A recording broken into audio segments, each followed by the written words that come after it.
intelligence veteran. This is Human Events with your host, Jack Posobiec. Christ is king.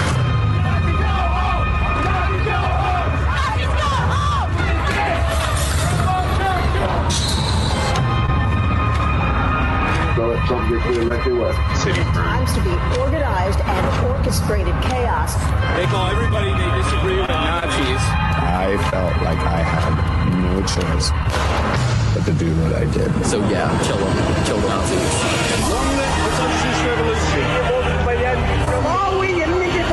When conditions become right, people do get the opportunity to change the whole system through a revolutionary struggle.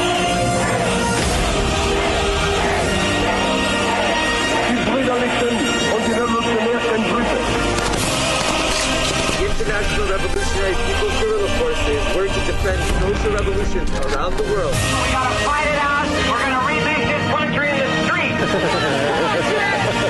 Liberals get the wall first.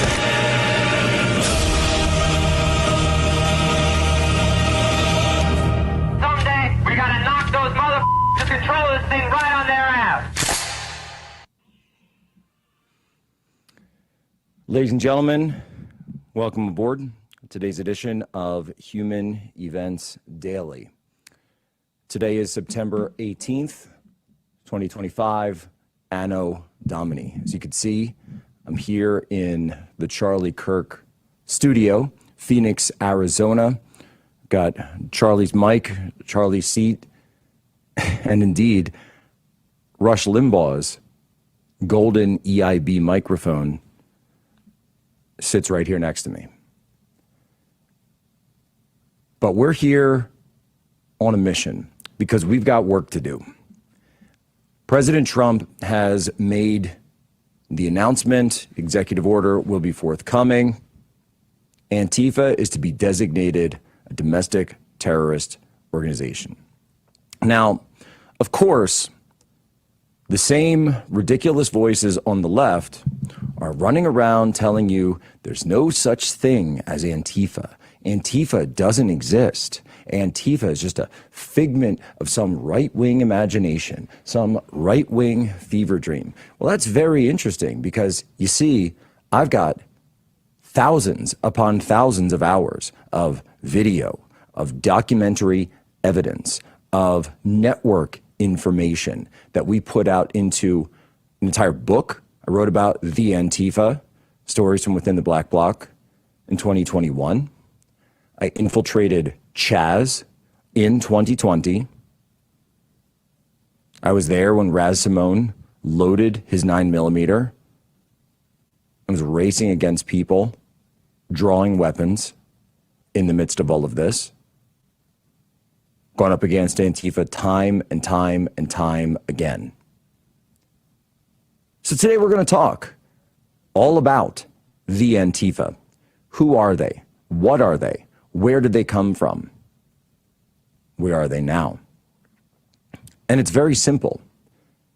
Antifa, the Antifa, anti-fascism, this is their creed. This is their marketing strategy. And it always has been a marketing strategy for international communism, going all the way back to the original founder of Antifa, Leon Trotsky. The Bolsheviks were the founders of Antifa. Antifa was meant to be the international arm of the communist revolution. And the initial Antifa cells were funded and sourced from the Comintern, the Communist International, and KGB elements where 1930s Germany and 1930s Spain. This led to destabilization of the Weimar Republic, as well as destabilization efforts in Spain that broke out into the Spanish Civil War, which was completely supported by the communists. And it has always been such. It's pretty simple. They label their opponents fascists and then say that they are the anti-fascists fighting against them.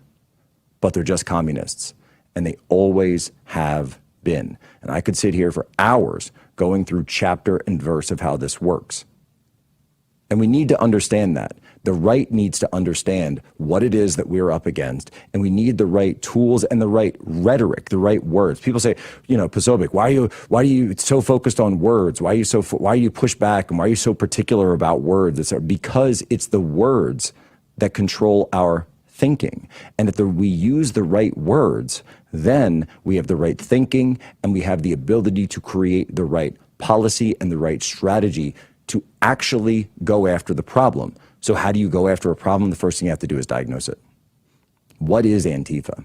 How is it that Antifa works? What are these decentralized cells? What are these front groups that are used? Legal entities, NGOs, nonprofits that are set up in order to support Antifa operations, the black blocs that you see in person, but also the financing and funding of legal cover, so that then when they get caught and they go to trial, or when they get caught and they get put up, that they have the ability to claim, well, like they did in Washington, D.C., that they were mass arrested and that wasn't fair. So then those charges got dropped. They sued with the help of the ACLU, and the city of Washington gave them $1 million after they attacked President Trump's inauguration in Disrupt J20's first in 2016, 2017, and attacked my party, the Deplorable. Pete Hegseth was there, by the way. He'll tell you all about it. He was in the streets. I'll be right back because we're going to get into all of this. Jack Posobiec, Human Events Daily, Real America's Voice. Thinking about travel? Think AMAC. AMAC members have access to special money-saving discounts on hotels, car rentals, cruises, and more, so you can save money on every adventure. But that's not all AMAC has to offer. AMAC is America's leading conservative advocacy and benefits organization, guided by the principles of faith, family, and freedom. So when it comes to saving money on travel and so much more, think AMAC. Fellow Americans, did you know a war is being waged right now for how you spend your hard-earned dollars? Over 100 countries worldwide are preparing to switch to a digital currency. Now, this means cash will be replaced by money governments can monitor and track. This tracking makes it possible to collect data from every purchase you make and the ability to decide what you can buy and when you can buy it. What's more, your assets can be frozen or even seized. I'm appalled at such an assault on financial privacy. My friends at Swiss America have a report called The Secret War on Cash, with an action plan to protect your financial privacy. So please, call or text the number on your screen for a free copy. With the growing reality of a government-backed digital currency, the time to act is now. So call or text the number on your screen for your free Secret War report. To avoid digital threats, just turn on NordVPN. Improve your protection against trackers, malicious websites, and malware-ridden downloads. Get the deal now.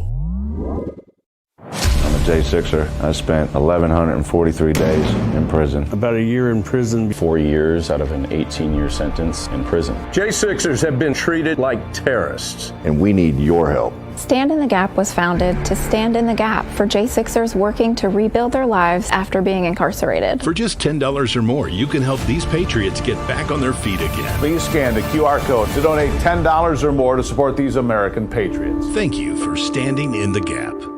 The bathroom of your dreams is only a phone call away with BCI Bath and Shower. We can make your ordinary bath and shower extraordinary. This is not a cookie cutter design. This is a complete custom build that will fit your every need, and discounts for seniors and military. Nothing will stand in our way, and our golden age has just begun. This is Human Events with Jack Posobiec. Now it's time for everyone to understand what America First truly means. Welcome to the Second American Revolution.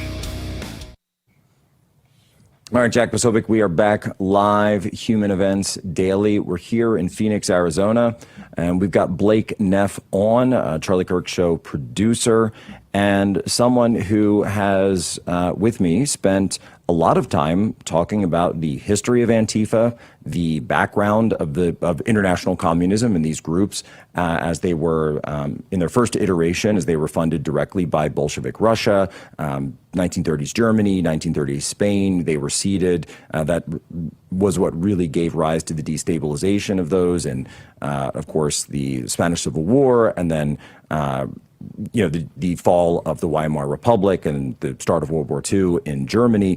But that's different from understanding what Antifa is today. And so, Blake, the first thing that I think we have to address is that these people running around, and the left has already begun this mass gaslighting operation to say there's no such thing as Antifa because Antifa is an idea. And by the way, the first response, we're kind of setting up the debates, I guess, maybe, but also talking about investigative procedures that can be done.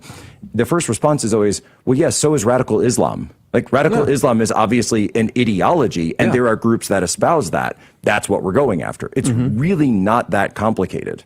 Yeah, it's not that complicated, but we should also concede it's complex in the sense that you can't just go out and say like, well, we're going to, blacklist Antifa, and then, you can't send money to the Antifa LLC anymore.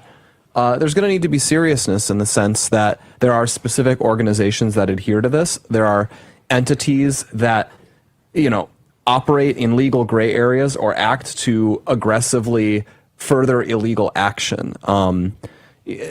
But some actually literally just do go by that name. Like there is an Antifa group in Portland, Oregon. It is named Rose City Antifa. I am at their .org page right now. And groups and other names like Anti-Fascist Action is one you'll see. Yeah, so a lot of cities have the Seattle one has a name like that too. Yep, Seattle Anti-Fascist Action is one. Chicago has one. Utah. Utah has one as well. And there's also a number of groups that use the moniker of John Brown Gun Club, Socialist Rifle Alliance, and that, again, they exist for the specific purpose, and those exist for the specific purpose of training with arms and training militant cells for these types of operations. John Brown, a sort of proto-communist from the Civil War era, or pre-Civil War era. And so the groups do exist, and Refuse Fascism is another one, which is, of course, is just one, slight word away from Antifa. And the way that you go against these groups, and by the way, though, this isn't actually anything new for the U.S. government. For example, when Rudy Giuliani himself, who has been incredible in the fight to purge communists from our institutions and corporations in terms of in the wake of Charlie's murder, when he went after the 5 families of the mafia in New York, it's not like you just walk up to the mobsters and say, hello, can you give us a list of everyone who was on the mob payroll? Of course, that's not how it works. That's obviously not how it works. And I remember also, by the way, and he tells the story, that when he first announced his original investigations against the mafia, the media also used to say the mafia doesn't exist. And yet, obviously, we know that he did that. And so it's so bizarre to hear it doesn't exist when, for example, in 2020, they were able to besiege a courthouse in Portland for 2 months straight. Months on end, and there were murders committed, or the murderer is like, by the way, I'm Antifa, and they were able to do things like get him in contact with Vice. That was the guy from Portland, Michael. Or was the victim's name Michael? I can't remember exactly, but it was the one where Vice knew where the killer was and obscured his location. And so, they eventually caught him, I think it was like Olympia Park, Washington, but he had crossed the border, so the marshals went out to go for him. He pulls a gun on them, and then there was no more Antifa. That Antifa went away. And at least in that instance. And yes, Vice gave him this interview where he calmly spoke to them about how he stalked and targeted a Trump supporter and shot him dead in the street in cold blood because he was wearing a Trump hat and had gone to this prayer meeting, in 2020, just in the middle of the street. And so, these types of symbology, these types of rhetoric, of course, go up to and include the assassination of Charlie, because a number of the bullets, half of the bullets, you could say, that were in this rifle had Antifa symbology on them. So, hey, fascist, catch. I love how that's a reference to a video game. Oh, why'd he pick that reference from a video game? Yeah, it's ridiculous. And then Bella Ciao itself. So Bella Ciao was an Italian communist song from World War II, and has since gone on to become. No, it's a very popular song in its own right. It's a good tune. Like, I was looking into it, and it's so funny because this is so common with a lot of this stuff. But, it's a fake it's like a fake World War II song. It's just a folk song, and they gave it the anti-fascist lyrics like after the war, basically. Yeah, exactly. So it was they try to. This is what Antifa always does. So for example, when I say Antifa comes from Germany, they'll say, well, yeah, we were fighting the fascists, but that's just not true. No, you because weren't. the original iteration of Antifa was fighting the Weimar Republic and the government. And in fact, there were multiple instances, including in Bavaria and other times, where they would work with the National Socialists in sort of joint efforts, joint operations, joint direct action, as they would call it in their parlance, to just do things that would screw with the system, or marches, or strikes, general strikes. And so Bella Ciao has taken on, and so they just lie, which, I mean, communists, wow, who knew? And so Bella Ciao, that being said, has this dual role of, yes, it is also a very popular song in Europe. The Netflix show Money Heist has it as sort of the theme song, but it is also the international anthem of Antifa.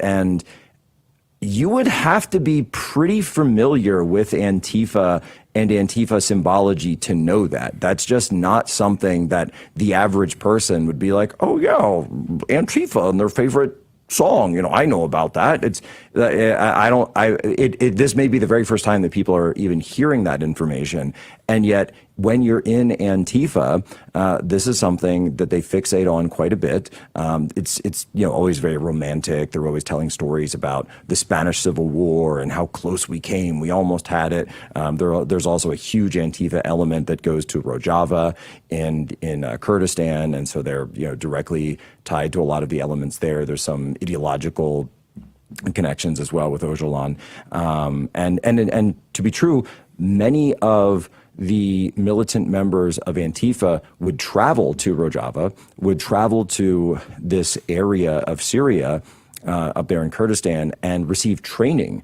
from pro-Kurdish groups in weapons and in tactics that we know they've come back to the United States. And for example, one of them was participating in the militant siege of Chaz up in Seattle. So we can see these direct ties all over the place.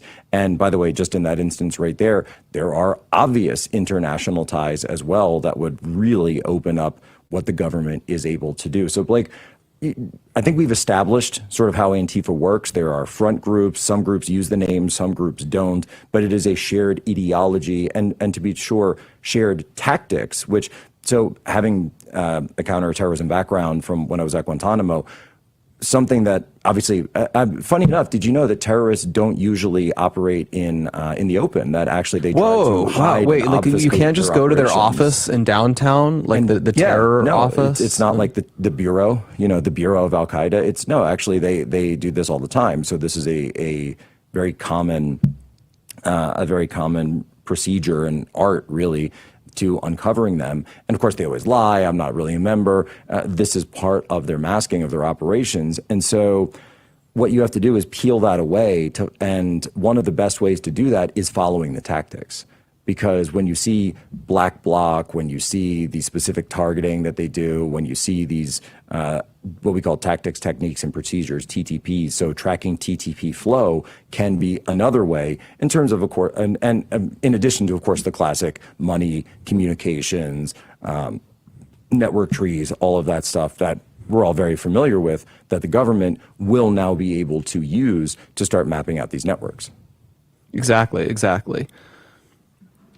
Man. And so I think we've got 2 minutes left on this segment, and I think we should also start talking a little bit about how the government has enormous powers that they can bring to bear now. Yeah, and I mean, the most obvious thing you can do is, like, once you once you're willing to mark like, oh, this is actually like a highly, problematic, like pro-terrorist activity, you can just bluntly be like, yeah, we're going to start looking much more aggressively at, if you're directing money towards those ends, if it seems like your primary purpose is to aid those ends, what if we decided to be like, hey, we're going to actually start thinking about why universities are giving honorary degrees to Angela Davis, who basically was Antifa in like the late 60s and 70s, helped murder several people. Bill Ayers? Bill Ayers. Like, a lot of these people, I don't know if there's any way we could still prosecute these people many years later, because those were all like obvious hash jobs that they screwed up. Oh, we can get creative. Yeah, I love, by the way, there's that meme about that. The Wikipedia page of like every domestic terrorist on the left is like social activist. Is like, it's always like early life, goes to college, participates in series of bombings, and then it's like goes to trial, gets out on a technicality, gets hired by an Ivy League college. Yeah. Like, Bill Ayers had to like flee the country for a while, and then he just came back, and they'll be like, oh, well, like the FBI like messed up some of the evidence. Okay. I don't think that would have stopped us these days. No, personally. and it's not going to stop us. And honestly, I think DHS could perhaps take the lead here, because again, this is a domestic terrorist organization, and DHS absolutely has the great authorities to bring to bear. Right back, Jack Posobiec. It's just like our new house. I hope you have an American Home Shield warranty. Leaky toilet? Fixed. Oven beyond repair? If AHS can't fix your covered item, then replace it, no matter its age. Sign up today at ahs.com.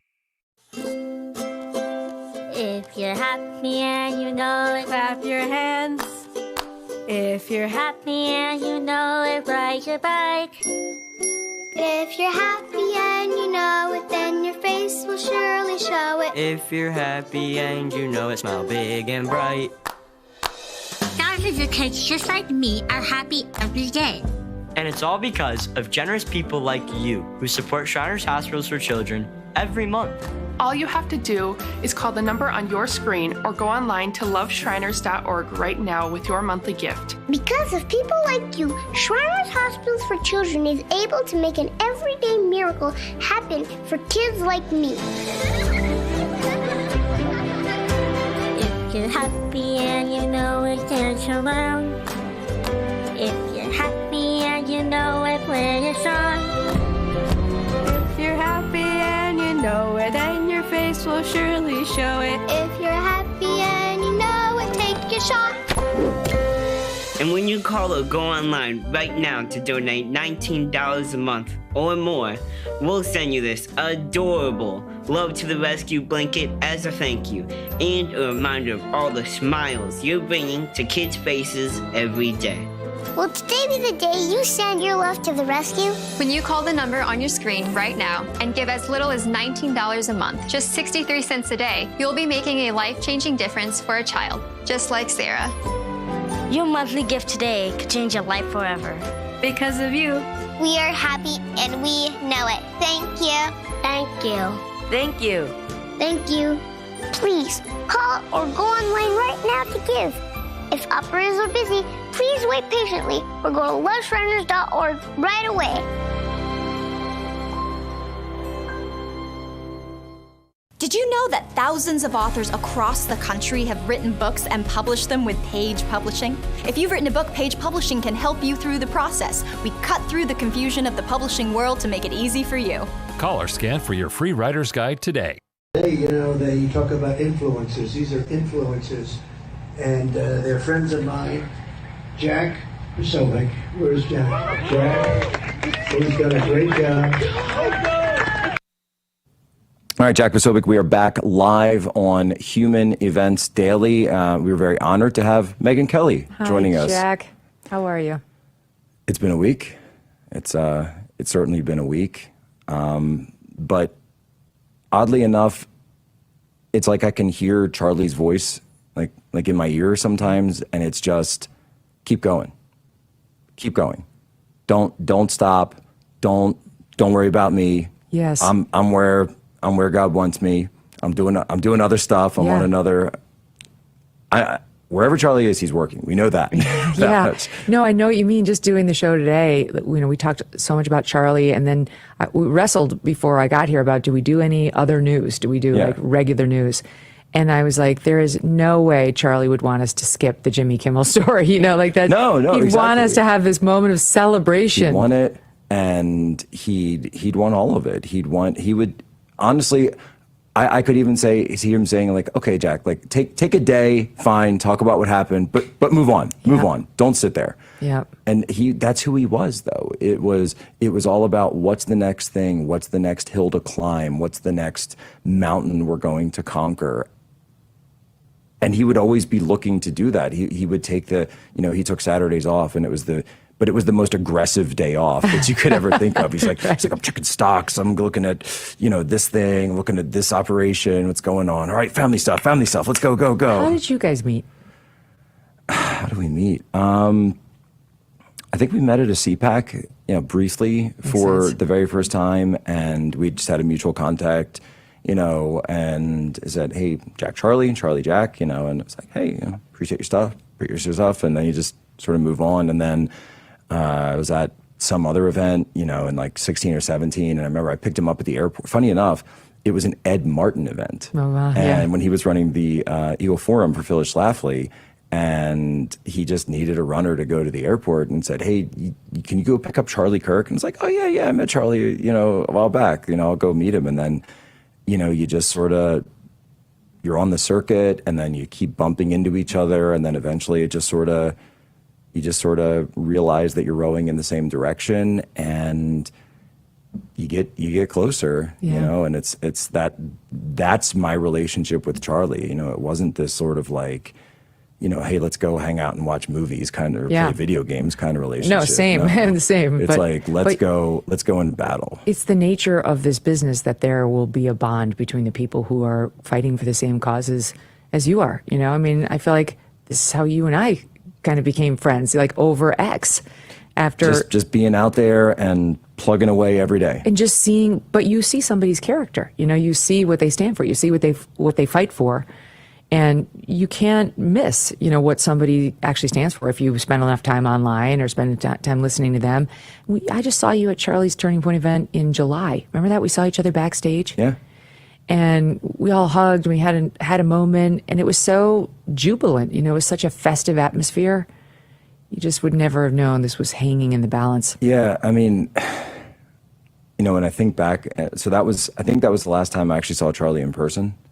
Was that event. Mm-hmm. And there's certain things that when you bring them up, it's tough, because they say it comes in waves, and there are times when I'm just like, just in this past, it's been a week, I guess, where I'm totally fine, and I'm like, let's go. Hey, Antifa, finally we've got the green light on that, which we've been gnawing on the chomping at the bit for years.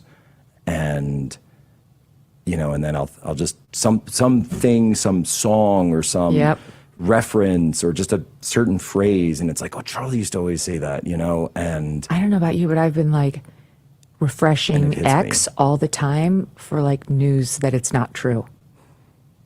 Being here in the studio, and where we spent, and people, the live streams that we did here, and just we would hours and hours. Charlie was of course famous for no breaks, and you'd run to the bathroom and run back. So he would go, we'd go like 4 hours, and he's like, all right, Jack, you've got it. I'm gonna run to the bathroom, and then I come back. All right, and then he would hold down, and then I would go, and but we'd never stop. And then,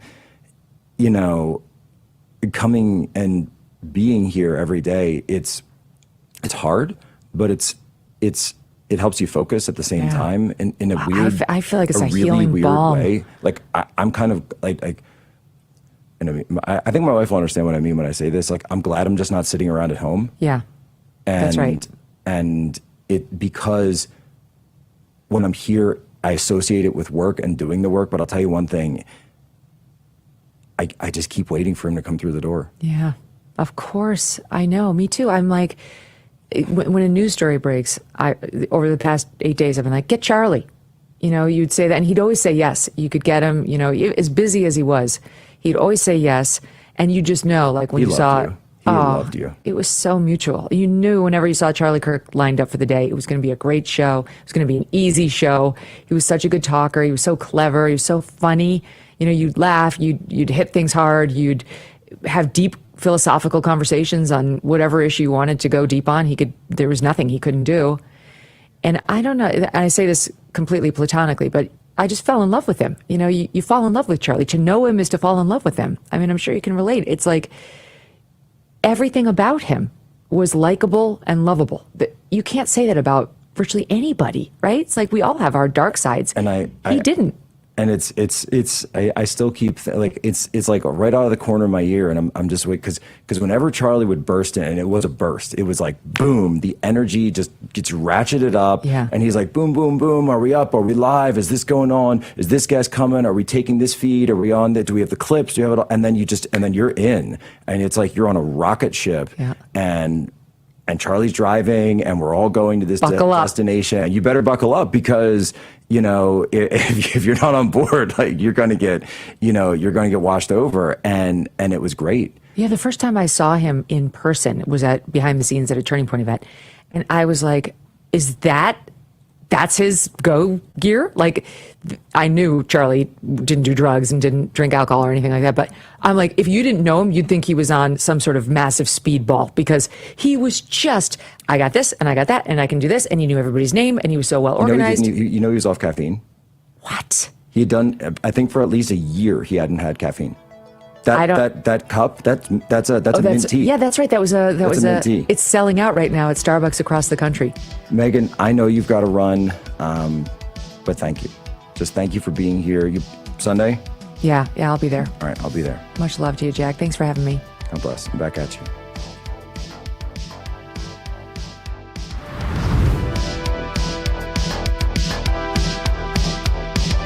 What's up, America? The folks sitting with me here today are real-life mechanics. We're here to get to the bottom of why car repairs are so expensive and why CarShield is America's most trusted auto protection company. Let's get to it. How long you been a mechanic? I've been doing this for about 30 years. Every day's a different experience. Every day's a different adventure. I like to make sure everybody's happy, the customer's happy, the car's done right. So why are vehicles out of warranty more likely to break down? The manufacturers are very smart. They designed these cars with an end of life. It will fail as the warranty expires. Say over 60,000 miles, it'll start breaking down. They're going to break down, definitely. Just a matter of when. When somebody has CarShield, what's the experience when they come to you? You drop off your car, we verify your concern, we notify CarShield, usually get an instant approval, put you in a rental car, and get you back on the road as quick as possible. I show them what it would cost if they didn't have CarShield versus if they did, and they can't believe how many thousands of dollars they're saving on this repair and how easy it went through, and the deductible is pretty much all they have to worry about. How has being a mechanic changed since you guys started? Most challenging parts about being a mechanic is keeping up with technology these days. That's the hardest part. As these new cars come out, it's new software, new tooling, is a constant evolution. Technology has totally changed from just the basic, everybody could fix a car 30 years ago, to today. You need so much education, background, computer knowledge. And there you have it. No other company protects drivers like CarShield. The bottom line is, if you're driving an out-of-warranty car, you could be putting yourself at risk of paying thousands for car repairs. Call CarShield before a breakdown happens. Get covered repairs paid. Call CarShield now for your free quote and to lock in your rate with their price lock guarantee. Call now. Call 800-202-9188. 800-202-9188. 800-202-9188. I'm a J6er. I spent 1,143 days in prison. About a year in prison. 4 years out of an 18-year sentence in prison. J6ers have been treated like terrorists. And we need your help. Stand in the Gap was founded to stand in the gap for J6ers working to rebuild their lives after being incarcerated. For just $10 or more, you can help these patriots get back on their feet again. Please scan the QR code to donate $10 or more to support these American patriots. Thank you for standing in the gap. Hey, Jack, where's Jack? Where's Jack? Where is he? Jack, I want to see you. Great job, Jack. Thank you. What a job you do. You know, we have an incredible thing. We're always talking about the fake news and the bad, but we have guys And these are the guys who should be getting Pulitzers. All right, folks, we're back here. Human Events Daily, Real America's Voice. I want to say thank you to the entire staff at Real America's Voice, as well as Turning Point and the Charlie Kirk Show, the studio, just everything that they've been stepping up and doing this entire week. The fact that they've had to deal with unspeakable horror. Many, and I'm just going to say it, many of the people that are working here every day were at the event. Many of the people who were there, Blake was there, and yes, they saw it, and they're still going. They're still going for Charlie. And someone else who has gone through more than any of us is Mrs. Erica Kirk. And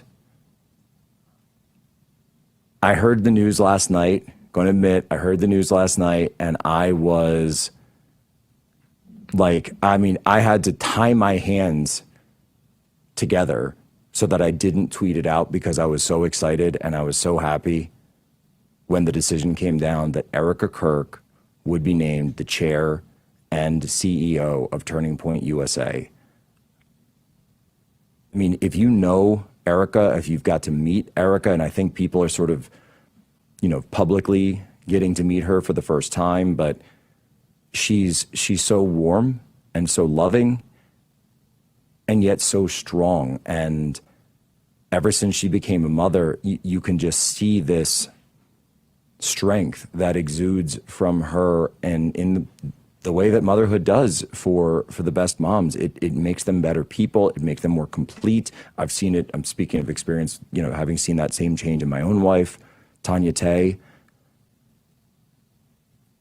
And, I've seen her a few times as well in the wake of this, and the way she's dealing with it, the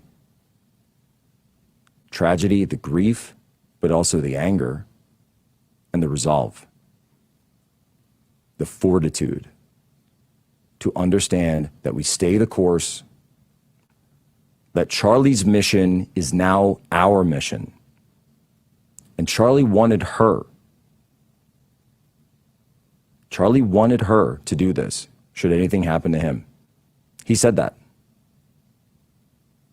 And it's the right pick, not only for the organization, not only to honor Charlie, but it's the right pick because she's the right person to fill that role. And I think in a way that perhaps only he understood, that when Charlie first picked Erica to be his wife, to, get together, get engaged, that he knew, he could see it in her, that she had everything, absolutely everything, to take the reins, to carry his torch. And so we're going to do everything that we can. I know I'm going to do everything I can to support Turning Point, to continue to support Turning Point, to step up and make sure that all of the interest and the outpouring of generosity that's been flowing to the organization makes it so that Charlie's mission never ends, that the work never ends, that the fight never ends. That is absolutely what Charlie would have wanted. And it's just incredible to see. It's amazing that she even has the ability to do this. And I couldn't be happier in the sense that I don't want any of this to happen, but I couldn't be happier that this was the move that the organization made and that she has accepted. I want to bring on our next guest now. I'm told that we have Senator Mark Wayne Mullen is joining us. Senator, are you there? Hey, Jack, how you doing, brother? Senator, thanks so much for being here. I'd love to get your reaction if possible. I know that you know Charlie and Erica to this news that Erica Kirk will be taking the reins at Turning Point. Well, I had the privilege of knowing Charlie, very well. Erica, I didn't get the privilege of knowing her like I wanted to. Just met her a few times, but of course, what a perfect individual to carry on her husband's legacy. I think one thing, all you need to see to know the relationship that Erica had with Charlie is when Charlie announced to the world that he was engaged to her, and the look on her face when he walked in saying, I can't do this with you looking at me like this. And she just had this love and this awe about him and who he was. And then to see her strength when she stood up and addressed the world, and you saw the Turning Point USA's chapters just go through the roof of people wanting to be part of it. There's no question that she needed to take the reins, that she was the right person. And Charlie saw strength in her. Charlie loved her. They both had a vision and a love for the outreach, because it was outreach that Charlie had. Charlie reached out to the young people, reached out to the world, preached the gospel, would witness to anyone, was a mentor. And by his side, actually, I would say hand in hand, they did it together. And so this is the right move, and this is the direction that Turning Point is going to go global. Well, I think that's right. And I haven't really revealed much of what's going on behind the scenes, but I've even been fielding a lot of those requests and messages from overseas, particularly in Europe, but also in Asia, South Korea and Japan, where Charlie held his last couple of stops, as a matter of fact, where people are saying, how do we start turning points over here? How do we do it? How do we get involved? How do we get so actually the organization is going to be even bigger than when Charlie was at the helm. And I think that Erica is absolutely the person to make sure that whatever comes next, that this organization stays true to those ideals that Charlie built it upon, and to be sure, the entire team is staying on. Everyone who built this thing is behind Erica 100%. And Jack, this isn't just about Charlie Kirk's legacy. This is to continue the movement. This is to continue what Charlie built. Charlie wouldn't want it about his legacy. He wants to see that the mission that he started, the vision that he started, continues and grow. Because it wasn't too long ago that Charlie, he wanted to be on every campus, high school campus in the United States.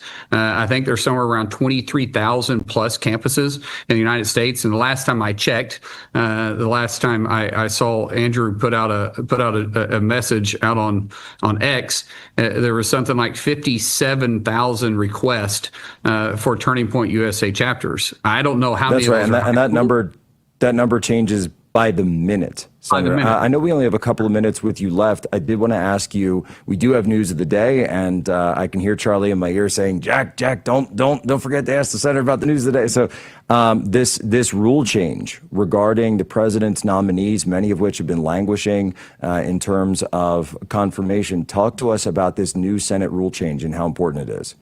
So what we're doing is restoring the norms of the Senate. The history, Jack, real quick, 98%, actually over 90% of non-essential, which I mean, they're all essential, but I mean, non-cabinet members, non-judicial members, what we call civilian noms, where over 90% was voice voted since Obama. The first time that didn't happen, or I say previous to Obama, the first time it didn't happen is when Trump was in office. Only 60% of his civilian noms went through. And this is the first time ever in history that not one single person has been able to go through by voice vote or unanimous consent. So Chuck Schumer has went nuclear on the Senate.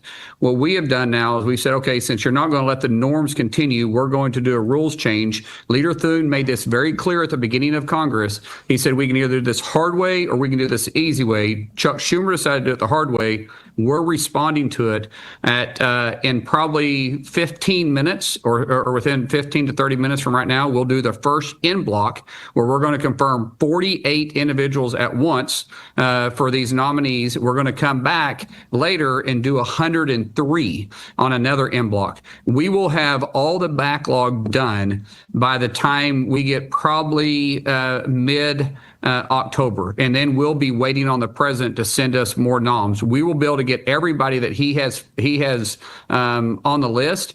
As long as that paperwork is done, we'll be able to get them through almost immediately. Well, Senator, that's incredible. I mean, you look at these nominations and the fact that here we are sitting in September. President Trump made the nominations over a rolling course of weeks at the beginning of the year. That was all the way back in January. I mean, right. It seems inconceivable, I think, to the average American to say, wait a minute, what's the government doing? How's the agenda being worked forward? And they're still having open positions that exist so many months, almost 10 months now into the admin. This is what the people voted for. Right. Well, but Chuck Schumer, you got to remember what's going through Chuck Schumer. His mind is that the American people got it wrong. I know best. So instead of giving the American people what they chose by saying we want Trump's administration and kick out the bums from the Biden administration, Chuck Schumer is saying you got it wrong. We're going to slow roll this and keep these Biden appointees in place. That's not what the American people want. That's why they kicked the Democrats out of control last November. And 12 months from that election that happened last year, we're going to have President Trump's people in place and continuously putting this country back on track.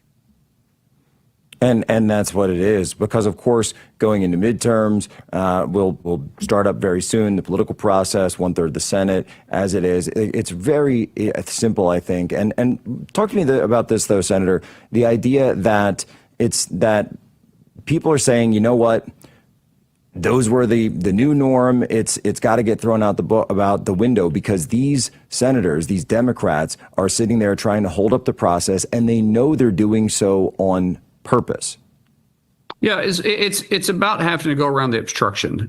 So many of these people have yes. too much pride in the name being a senator, and they forgot that they're serving the American people. The title means nothing. It means nothing. If you're not doing what's best for America, you are serving yourself. And that is what's happening up here with the old guards like Chuck Schumer that has forgot what his role is. He's to support what the American people chose. American people chose President Trump to lead this country in the direction which is completely opposite to what his radical Democrats did. And instead, he thinks he's more important than the voters of the United States. And so Leader Thune has a different mindset than a lot of other leaders have been up here. He's going, we're going to restore the norms. We're going to get the Senate working for the American people again. And that's exactly what has happened. That hasn't happened quite some time. We've had leaders on both sides that was interested on their direction that they thought America should go to, rather than allowing the American people to choose the agenda, and then we're to carry out the agenda that they chose. You'd think that would be simple, but as we know, when the power flows from the people to Washington, D.C., suddenly that town, the Beltway up there, has a way of making the simple so much more complex. It's the way that the Senate is set up. I mean, I feel honored to be in the Senate. It is not my life. It's not what I'm going to do my whole life, but it's an honor to serve. But the way that it is set up, different than the House. The House, you can be a chair of a committee because you get more people to vote for you, and when you're a sophomore, you can become a chair of a committee. The way it works here in the Senate is the longer you sit on the committee, you'll eventually become the chairman. That doesn't mean you're the best person for the position. You just outlived everybody else. When they get there, it becomes territorial. They feel like they've earned it because they sat there longer than everybody else. And that's when their own personal agenda gets in the way of the American people's agenda. And I'm not throwing any colleagues underneath the bus. It's just that Leader Thune has said now, we're moving a different direction. We're going to work for the American people, and he is doing everything he can to make sure that the Senate works efficiently for the people again. And I am thrilled to be able to be part of it. That's right. Look, we've got operational control of the border. I think now it's time we ought to take operational control of the federal government. So thank you, Senator, for your hard work on behalf of the American people, the American voter, the American taxpayer as well. God bless, Senator, and Godspeed. Jack, thank you, and I'll see you Sunday, brother. I'll see you. We'll be there. Wouldn't miss it for the world.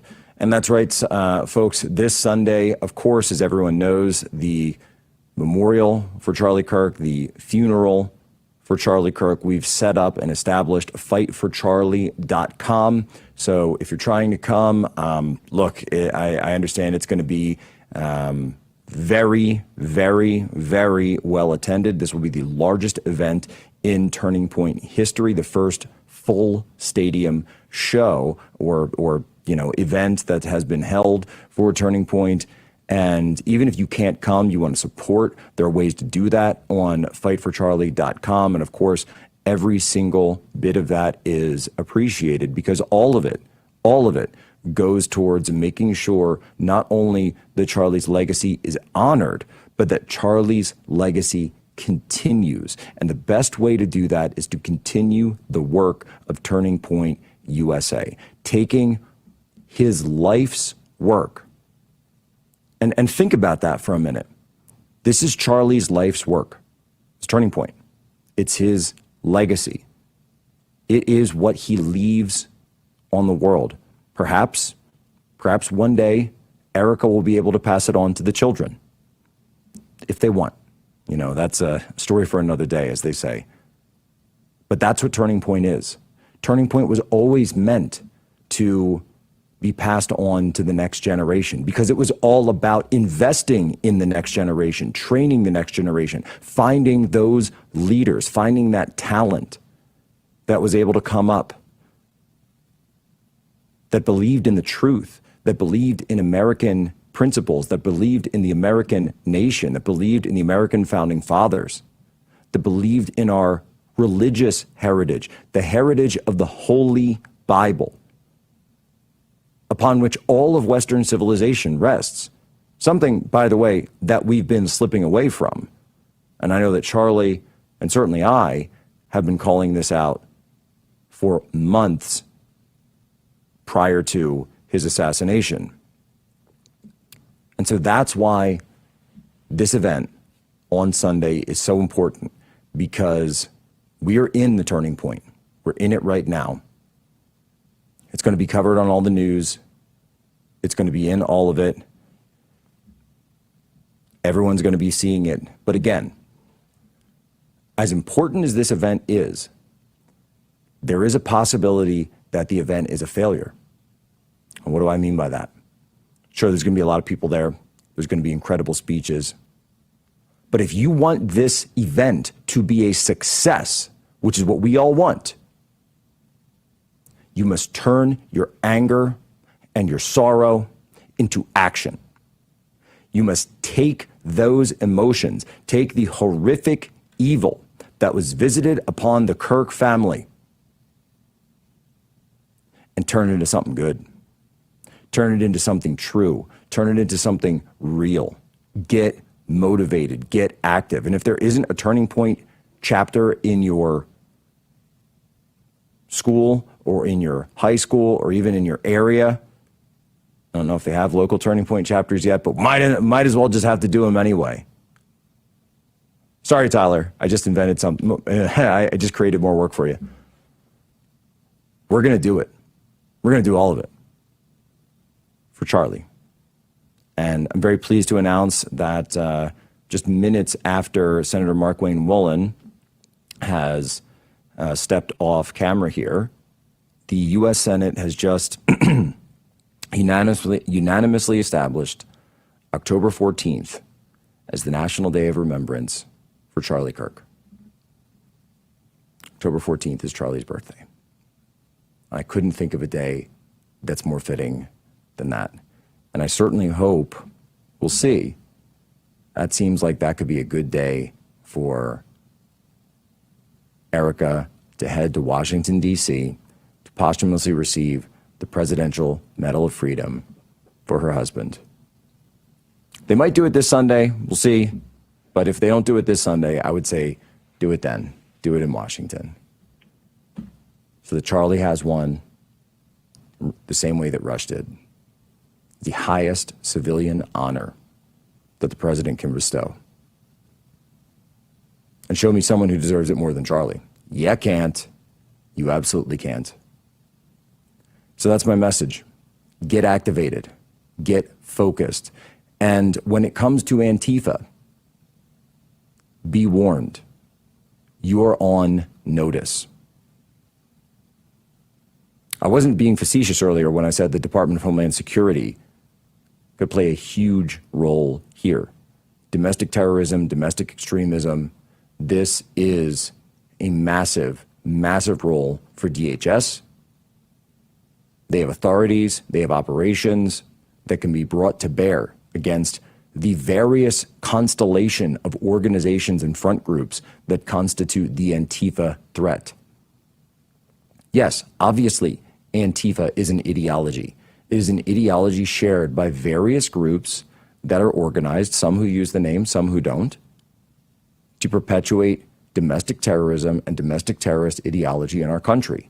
And it will be rooted out, root and stem from our nation, because they declared war on our nation. They shot and killed Charlie Kirk. I saw a leftist murder Charlie Kirk, and I saw them celebrate it. I saw a leftist murder Charlie Kirk, and I saw them celebrate it. We all did. And fix that in your mind. The singular point. This has gone mainstream, and there are operatives, there are individuals, there are groups, there are funding networks. All of it will be disrupted. All of it. It will be cast asunder. There will be not one brick left of this edifice when we are done. It's really simple. Leave now. If you're a member of one of these groups, if you're involved in this type of activity, walk away. Do the right thing. Maybe you could even help us. Remember, whoever flips first gets the best deal. So we'll see. We will see. But I promise you this. If you don't, you will not see us coming until it's too late. Because we're not going to stop. At all. Until one night, get a knock on your door, and then it's time to go. Sleep tight. Ladies and gentlemen, as always, you have my permission to lay ashore.